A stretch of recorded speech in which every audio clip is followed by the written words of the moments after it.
This just in, a big loss for Blake Lively, as the judge has dismissed one of the defendants from her lawsuit.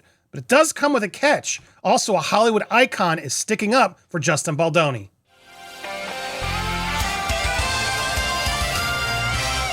Welcome to Popcorn Planet. I am Andy Signore. We got a big update for you. This is a loss for Blake. Now, it comes with a catch, as I said, because it was done without prejudice, which means she can refile, which is annoying because he didn't give that same liberty to Justin.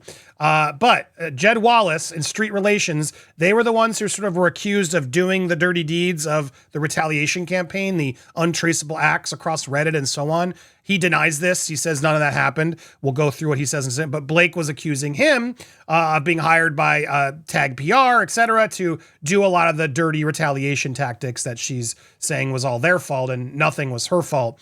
But now, because he's in Texas and because all of his actions, even if he did them, which he didn't, would have been done in Texas, he is moved to dismiss and the judge has agreed. Wayfair defendants moved to sever this to transfer venue to the District Court of Western District of Texas. For those following reasons, the motion to dismiss is granted without prejudice. Now, he goes in, it's kind of fascinating to read again Blake's side of things from the judge's perspective, because he does a big summary of all the allegations, what's happened, and it reads, of course, very pro-Blake because this is her case. So he's got to make sure he's got all of her allegations, all of the things that they're sort of leveling. And as I go through it all, yeah, none of this sounds good. This whole, like, you know, we can bury you and that we can get paid to do this. We can't say that in text. All this sounds bad, but you still need proof of it. And this guy allegedly was the one who had the proof of it, right? He's the one who did it. And they can't find it. They're not going to see it. And furthermore, as they go through and see what Jed has responded under oath, he has said, Wallace is the only officer, director, employee of the company. Neither of the Wallace defendants has property in New York. Wallace figures that he was contacted by Melissa in early 2025 of August to read, analyze, and assess media and trends related to Justin Baldoni and potential stories or social media attacks on him. He reviewed all forms of media, analyzed the sentiment of the coverage, and made comments, mostly to Nathan. He saw that people on social media organically supported Baldoni and disliked Lively. Therefore, his advice was not to do anything at that time. He concluded work related to Baldoni in November 2024.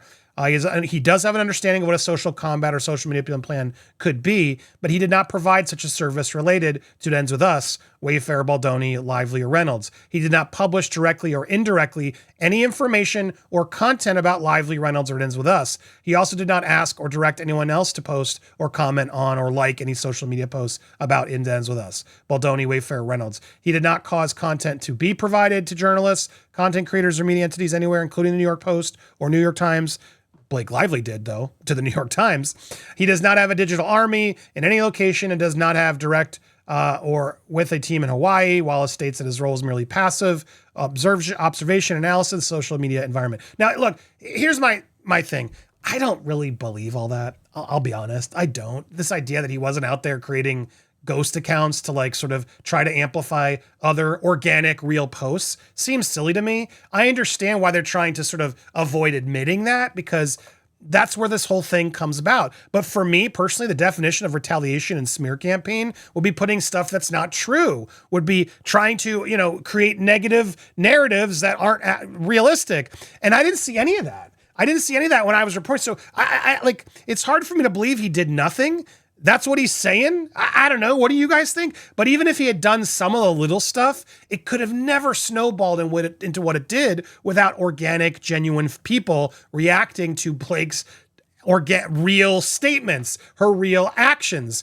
So this idea that they orchestrated it, the idea that Jed Wallace or Melissa Nathan or any of them forced me to do what I'm doing, or countless others over the summer to report on her ridiculous marketing choices, her bad attitude and junkets, her avoidance of DV, where it's like, girl, this is what the movie's about. I understand maybe you're trying to make it seem a little bit more Barbie for the sake of making it successful, but you got to know the tone and you got to know your time and place. And she just didn't throughout that whole marketing campaign. And beyond that, she was marketing her own companies. How does that help the film? It only helps her. So all of that was tone deaf. It was wrong. And you can't blame Jed Wallace for it. Now, do I believe he didn't even like a post or do it? That seems hard to believe, I'll be honest.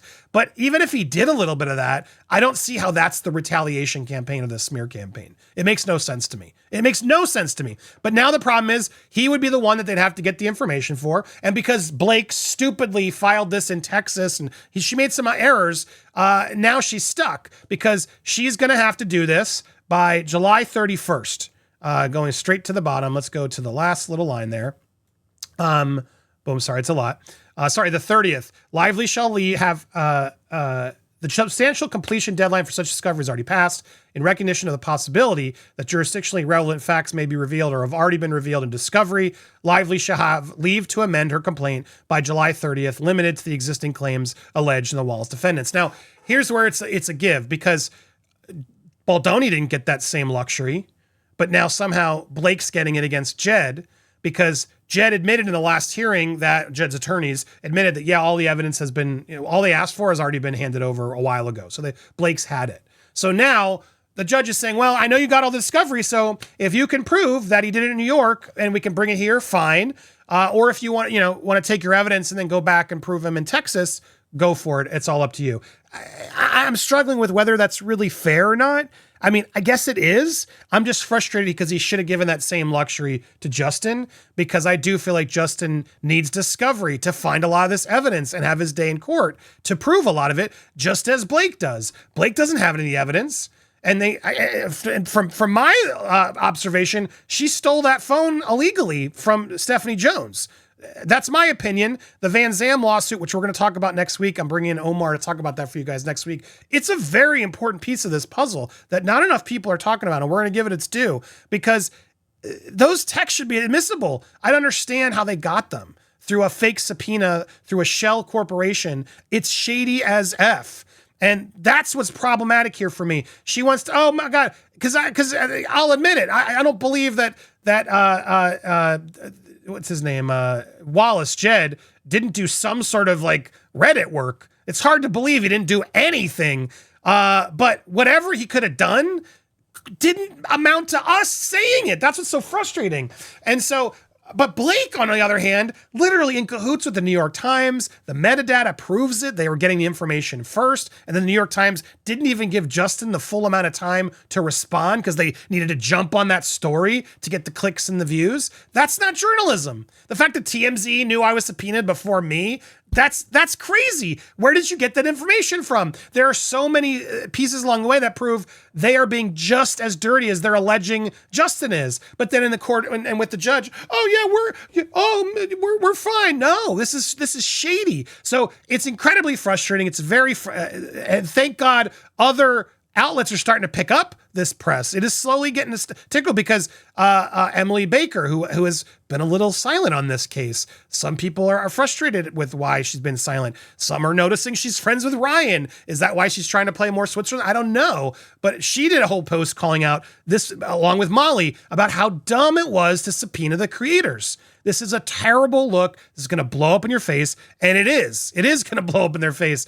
And they are starting to get more backlash. And it's yet again more examples of why she's a bully and why we reported the way we did. So no, this isn't a retaliation campaign. No one's paying me to do my reporting. This is insane what she keeps doing. Thankfully, Justin did get a win. One of his co-stars, James Brolin, Josh Brolin's father, married to Barbara Streisand, a Hollywood icon. He is supporting Justin. Brolin directed him in in a short film, Royal Reunion.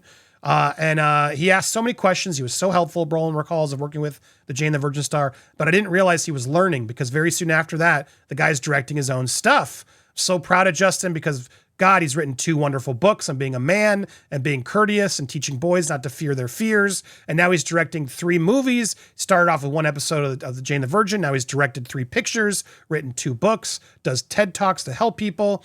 When asked about the legal saga with Blake, I don't understand what's going on right now, but I hope it works out. That's what's so sad about this. Ryan and Blake, you just caused so much stress and drama to so many people that was so unnecessary, just because your wife got called out for doing some bad press, which she did on her own. No one made her do that. To imply that Sony made the plan and I was following, Sony made the plan for her to promote her hair care and her booze and Buzz Cola while all this was going on, that was Sony's fault. Give me a break. No one was forcing Blake to promote her brands during a movie about DV. That was Blake. So absolutely absurd, this idea. And the fact that they've taken it as far is incredibly frustrating, but they did. We're being subpoenaed. I'm making a documentary that they want to shut down. We still need your help. So Give, Send, Go is still up. You can donate to the legal funds. You can also go to popcornplanet.com or itendswithjustice.com. Sign up today. Join our website. Get some merch. You can become a vestor in the doc. Check all that information on the website. I'll pin the comment down below with the links. In the meanwhile, hit that subscribe and the bell for all alerts, as you just saw. When you get those alerts, hit that thumbs up and leave a comment because all that engagement helps us tremendously. Stay tuned. We got a lot more coming your way here on Popcorn Planet.